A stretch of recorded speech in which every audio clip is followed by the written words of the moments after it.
I am sorry बच्चों, phone में कुछ टेक्निकल प्रॉब्लम की वजह से मेरी वीडियो रह गई थी। ये सेकंड पार्ट है, आप देखिए। मैं आपको बता रहा था कि 3 बंदों ने मिलके ए बी सी ने मिलके बिज़नेस तैयार किया, मतलब सोचा, बिज़नेस सोचा, उन्होंने प्लानिंग की, ठीक है, कि हम अपना बिज़नेस खोलेंगे क्लॉथ का, ठीक है। तो उन्होंने प्लानिंग कर ली।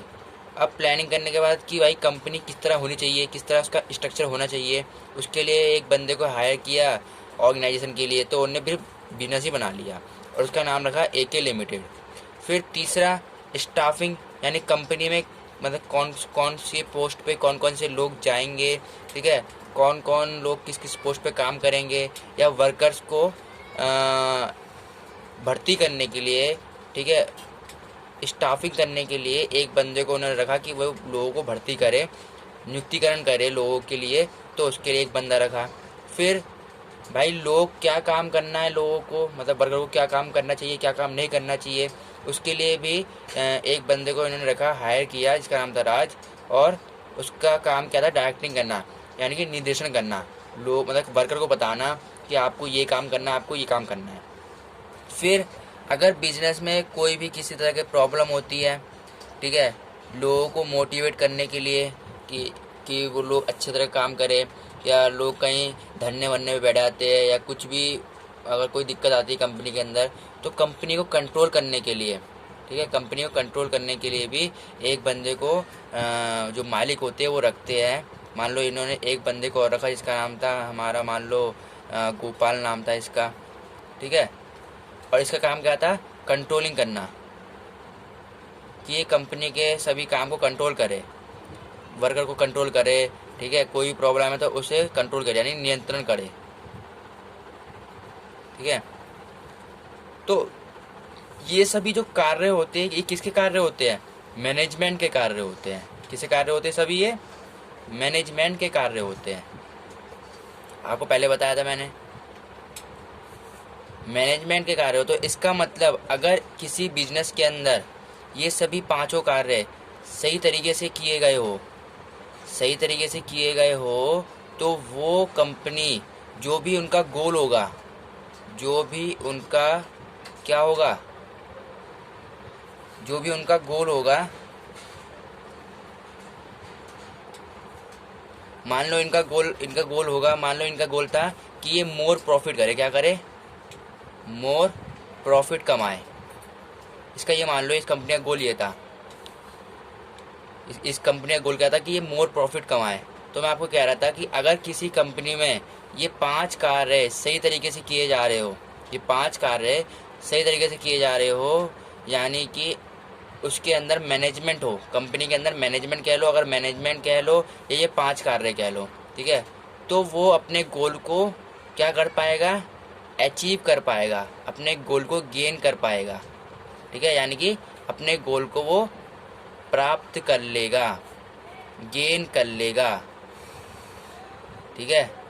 अगर कंपनी के अंदर मैनेजमेंट है, तो मैनेजमेंट की यही डेफिनेशन होती है कि किसी भी कार्य को, ठीक है, इफ़िशियंसी यानी कुशलता, या इफेक्टिवनेस यानी प्रभावपूर्णता तरीके से किया गया हो, और उसके अंदर ये 5 कार्य सम्मिलित हो, तो उसे ही हम मैनेजमेंट कहते हैं। बस इतना याद रखिए आप, ठीक है। यही मैनेजमेंट की डेफिनेशन है और ये आपको समझा दिया मैनेजमेंट के अंदर। और एक महत्वपूर्ण बात और, वो हम बाद में आपको पढ़ाएंगे, कोऑर्डिनेशन, ठीक है। और एक चीज़ और होना चाहिए, जैसे कि ये मान लो ये मालिक है, ये थोड़े जो हाई पोस्ट के लोग होते हैं ये वो है, और ये मान लो कंपनी के अंदर वर्कर्स है, ये सब वर्कर्स है कंपनी के अंदर, ये कंपनी के अंदर वर्कर्स है। तो इन सभी के बीच में, यानी इन सभी के और इन लोगों के बीच में क्या होना चाहिए, कोऑर्डिनेशन होना चाहिए। कोऑर्डिनेशन मतलब कि एक भाईचारा होना चाहिए, मतलब कि सभी लोग मिलजुल के काम करे।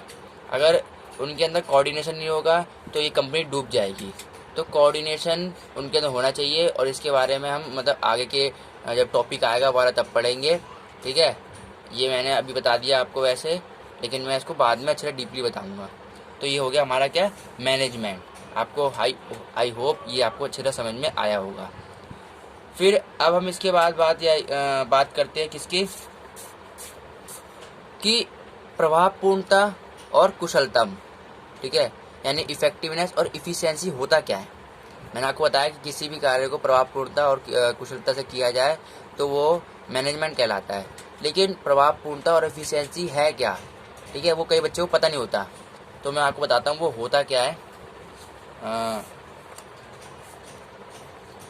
या आप ऐसे लिख लें यूँ करके। सबसे पहला आता है हमारा प्रभावपूर्णता,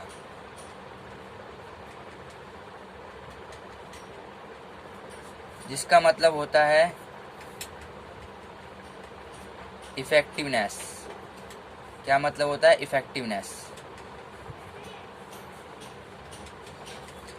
तो देखो बच्चों, पहले मैं डेफिनेशन समझाऊंगा, उसके बाद डेफिनेशन लिखवाऊंगा, उसके बाद समझाऊंगा। तो इसका अभिप्राय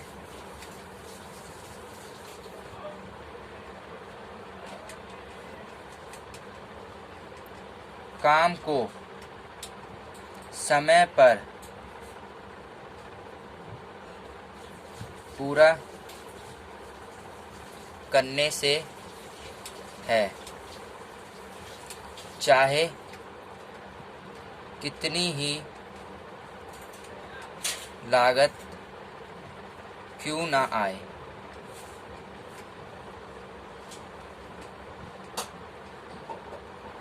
ठीक है, तो देखो आप समझो क्या कह रहा है ये प्रभावपूर्णता। मान लो ये कंपनी का बॉस है, थोड़ा ये बड़ा होता है ना बॉस, ये कंपनी का चौड़े में है, थोड़ा अलग होते हैं ना।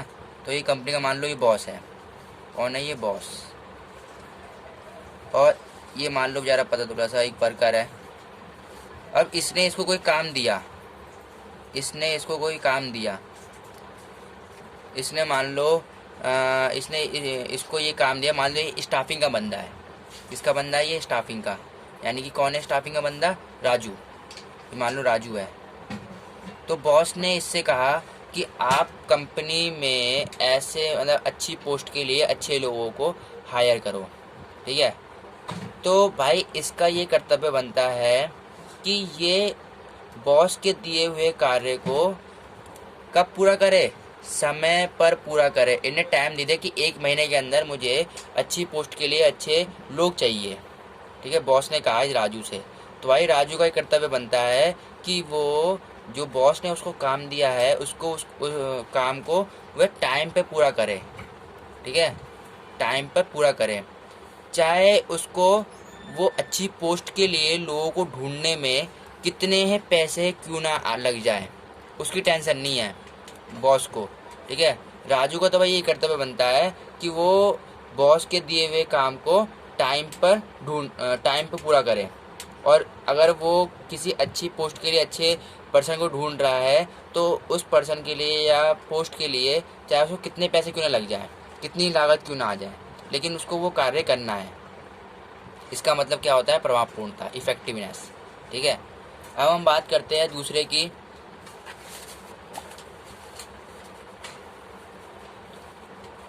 यानी कि कुशलता। किसका करें, कुशलतम। कुशलतम होता क्या है, नंबर 2 है ये, कुशलता यानी कि इफिशियंसी।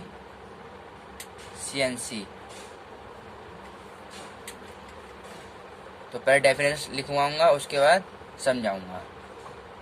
इसका अभिप्राय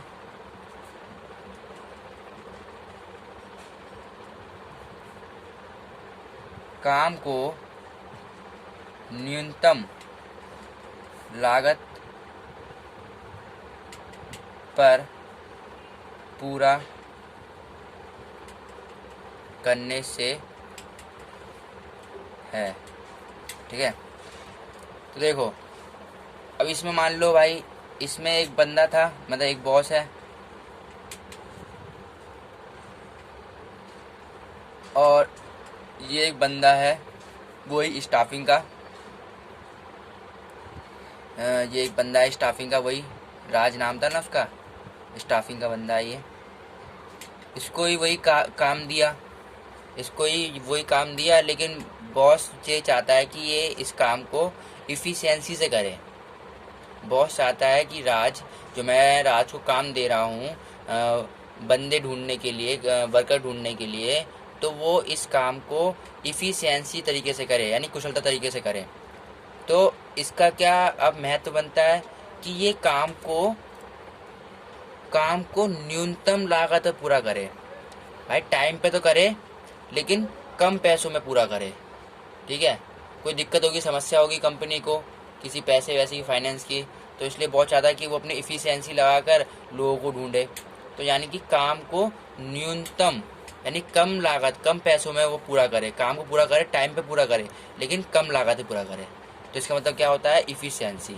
ठीक है, तो वही मैनेजमेंट की डेफिनेशन के अंदर आ जाता है कुशलता और प्रभावपूर्णता, जो मैंने आपको यहाँ पर डिफ़ाइन कर दिया है। आपको समझ, आई होप आपको समझ में आ भी गया होगा, और मैनेजमेंट की डेफिनेशन भी दे दिया आपको, और मैनेजमेंट में कितने वर्क होते हैं, कितने कार्य होते हैं, वो भी आपको मैंने समझा दिया है। तो thank you very much. I hope ये आपको मैनेजमेंट आज पूरा समझ में आ गया होगा। अब हम आपसे नेक्स्ट वीडियो में मिलेंगे प्रबंध की विशेषता के साथ। ठीक है, thank you very much. I hope आपको ये समझ में आ गया होगा।